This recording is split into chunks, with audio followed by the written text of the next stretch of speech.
안녕하십니까. 2021년 7월 1일 수요일 매일 한국경제신문 스크랩을 시작하겠습니다. 오늘의 주요 뉴스 요약입니다.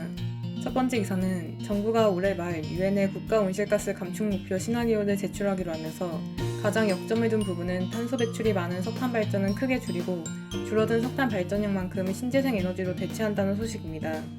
정부의 4가지 국가 온실가스 감축 목표 상향 시나리오에 따르면 2018년 기준 신재생 에너지 발전량은 35.6TWh로 발전량의 6.2%를 차지했는데 이를 38.4에서 39.2%까지 늘려야 합니다. 기존 목표보다 태양광 발전을 91GW 늘리려면 국토의 상당 부분을 태양광 패널이 잠식할 전망입니다. 91GW의 설비 용량을 늘리려면 1201.2제곱킬로미터의 면적이 필요한데 이는 서울시 면적의 2배에 달합니다. 에너지 업계와 많은 전문가들은 정부의 이 같은 정책 추진에 대해 사실상 불가능하다고 평가하고 있습니다.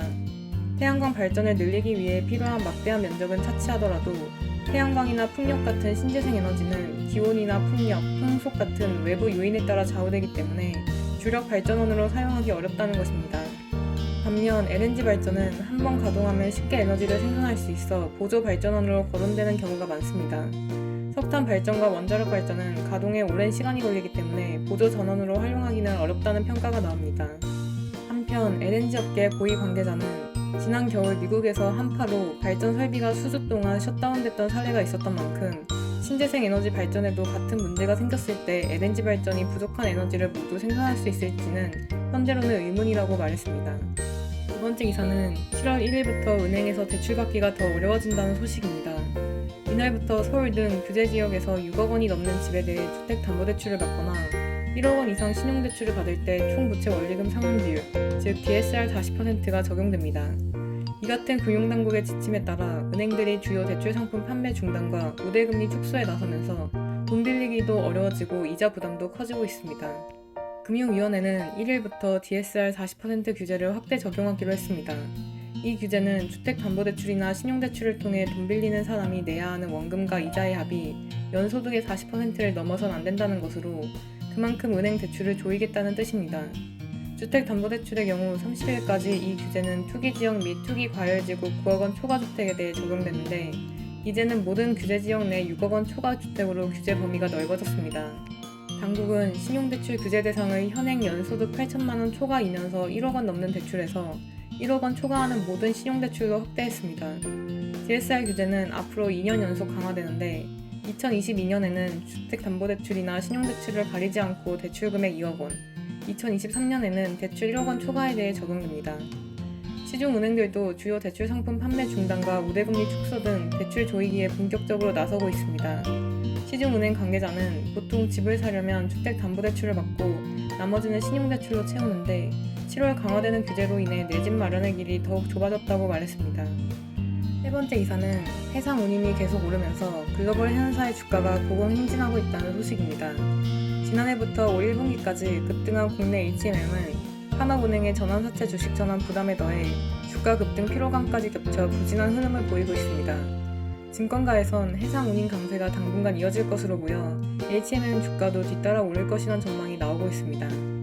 다만 장기적으로 백신 접종 증가와 맞물려 항만 적재가 해소될 수 있다는 점에는 주의를 기울여야 한다는 분석입니다.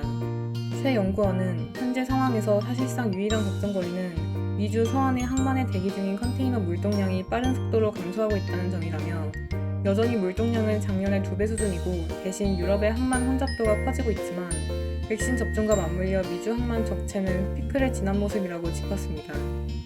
네 번째 기사는 올 여름 기업가치 수조 원의 대어들이 잇따라 기업 공개에 나선다는 소식입니다.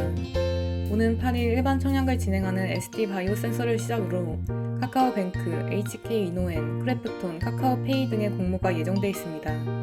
상장 후 이들의 시가총액은 총 67조 원에 달합니다. 공모주 투자 열기가 최고조에 이를 것이란 전망입니다. 이들이 상장을 서두르는 이유는 해외 투자자를 모집하기 위해서입니다.